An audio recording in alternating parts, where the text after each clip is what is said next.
upaya kami dan data yang sesungguhnya terjadi. Kami ingin sampaikan di slide berikutnya. Di slide berikutnya ini Bapak Ibu, saya hanya memberikan contoh notifikasi saat tanggal 31 siang dibuka. Notifikasi yang didapatkan oleh guru guru P1 itu ada bermacam-macam, ada tiga bentuk.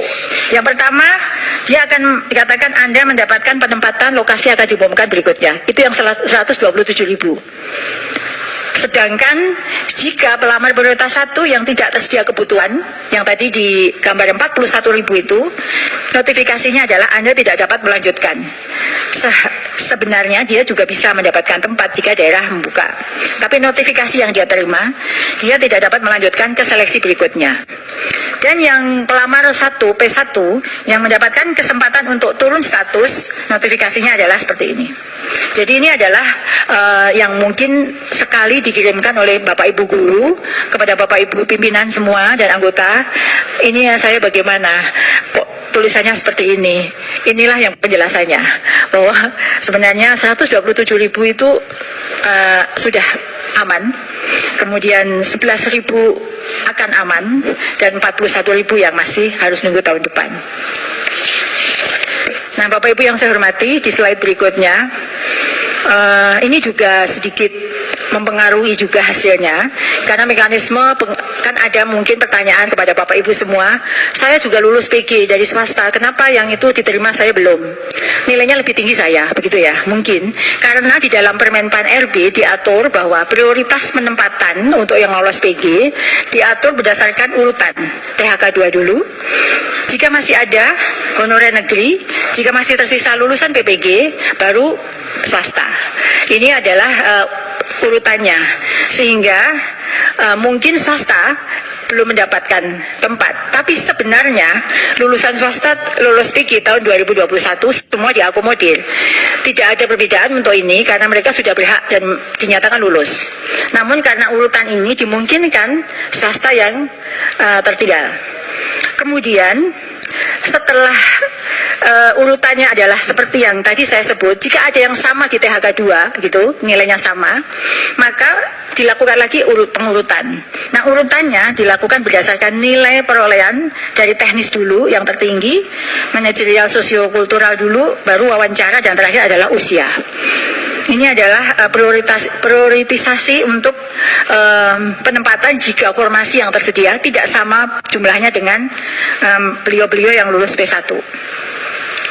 Lalu Bapak Ibu yang saya hormati, ini mungkin yang perlu juga masukkan dalam forum yang mulia ini, bahwa sesuai dengan kesepakatan awal bahwa guru negeri ditempatkan di sekolahnya dan tidak ada pergeseran bagi guru yang sudah tersedia di situ. Misalnya di 1 SD saya belum lulus, tapi guru kelas di situ sebenarnya belum lulus, jadi masuk P2 atau P3.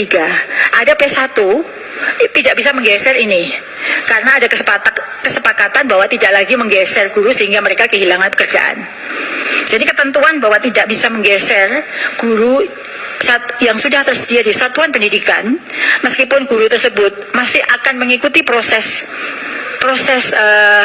seleksi, tidak bisa ditempati oleh guru lulus PG dan membuat mereka tertendang keluar satuan pendidikan dan menjadi tidak mendapatkan pekerjaan.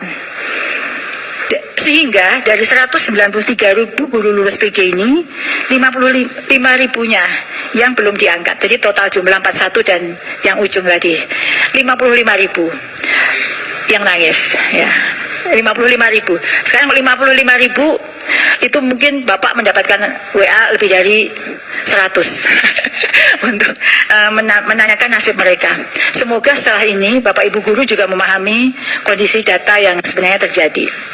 Slide berikutnya Bapak Ibu, dengan segala kondisi tadi, tidak boleh ada guru yang tergeser sehingga menjadi non-job dan segala prioritas tadi.